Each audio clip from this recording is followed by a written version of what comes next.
What's up? What's happening? It's your boy Jenga Car, certified high performance coach. Yo, if you're watching this portion of the video, drop a hashtag replay for me because that means that you are on the replay. I'm so excited. We're back live, dropping these lives every single day. But look, these lives will not stay up longer than a week. I'm going to take them all down because I'm really teaching stuff that is stuff that we go over and work with our clients on and being able to do so. And so I want you to understand this. I want to ask you a very simple question. Why do some books change the trajectory of someone's life while other ones feel like a long blog post that nobody remembers? Here's a secret. It's not the writing. It's the job that the book was designed to do. Every powerful book has 3 jobs. I'm going to explain that tonight and get you to understand exactly what we're talking about here. Most people think their book's job is to share information, whether it's to share their story, talk about what it is they do in business, whatever it is, whatever their mission is, just share information to be able to do it. It's a knowledge dump. It's a story dump. It's an idea dump. And so we just dump it all out on the page and do so. But they never decide what their book is supposed to accomplish. This is where your book loses power. We want to make sure that we have as much power as possible with our books. So understand, job number 1 of your book is that we must shift identity. Put that in my comments. Shift identity. The book must change how the reader sees themselves. So when you have a book that changes how it is I think about myself, that makes it amazing. One of my favorite books in the world, one that I reference on a regular basis, is The 7 Habits of Highly Effective People. If you read that book, it will shift how it is that you think about yourself. Covey brought us in a lot of different ways. My favorite of those habits is to begin with the end in mind. So for me, that means that I look at where things are that I want things to be and then reverse engineer our way back. You think of a book like Think and Grow Rich. With Think and Grow Rich, it literally is telling you about how it is that people who are rich, how it is they got to the place they did, and how your thoughts are things.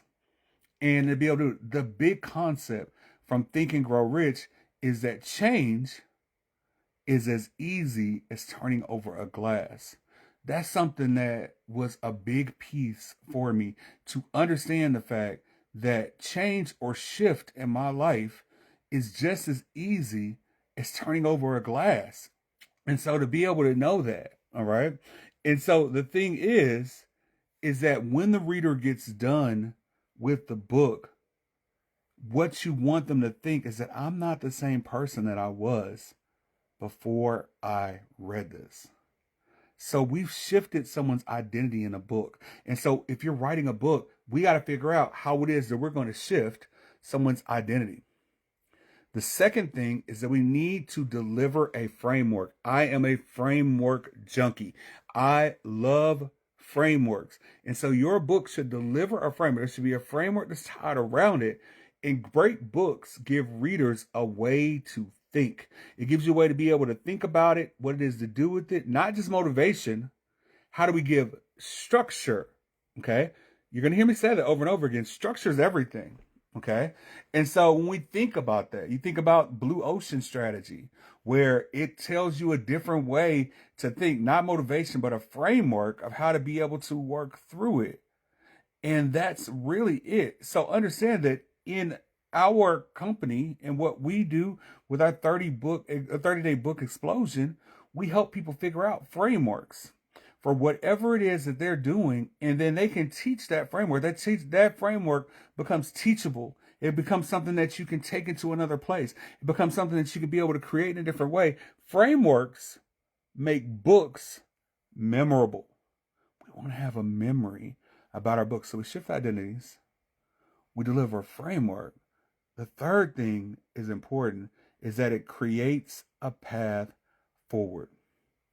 Your book needs to show the reader what they can do next. So if your book is about horrible things that have happened, like Miss Opal, my gosh, Miss Opal, I love the fact that you took the time to share with people the difficult things that have happened in your life. Opal Allen, she has a tremendous book. And so you look at that and it is heartbreaking, the fact that the things that have gone on, right? But what she does such an amazing job of doing is showing people a path forward. And so if you have a path forward in your life, then now you can create it. And without that, the book's just inspiration that fades. We don't want to write things that are just going to be stuff that just fades into oblivion. I almost said the Mike Tyson fades into oblivion, but it fades into oblivion. We want to be able to create the things and to be able to create momentum.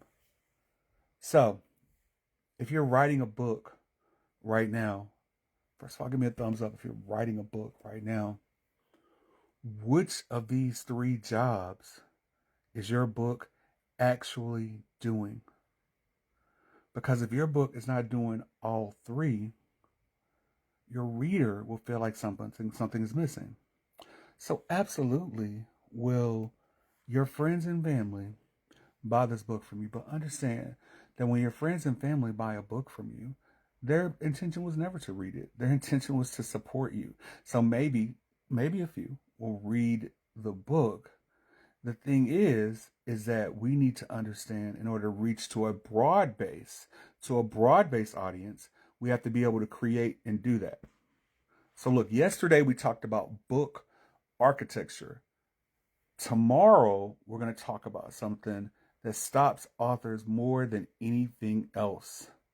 Why most people never finish their book. Understand, everything I'm doing here with these lives is only set up for a week. But we're pushing toward an event next week where we're going to walk you through the entire process. By the time we're done with our program next week, you will have everything you need in order to be able to write your book. Right there. It's the Book Blueprint Challenge. I'm putting a link down. It's bookblueprintchallenge.com. I'm putting a link in the comments. But understand that that's what it's for. That's what it is that we want to be able to create. And that's what it is that we want to be able to do. I wish you unbelievable success. Pop back in with us tomorrow night around this time. And we're going to talk about why people never finish writing and they don't finish writing their book and get it done. I love you guys. I appreciate you guys. Have a fantastic day. Thanks a lot. Bye-bye.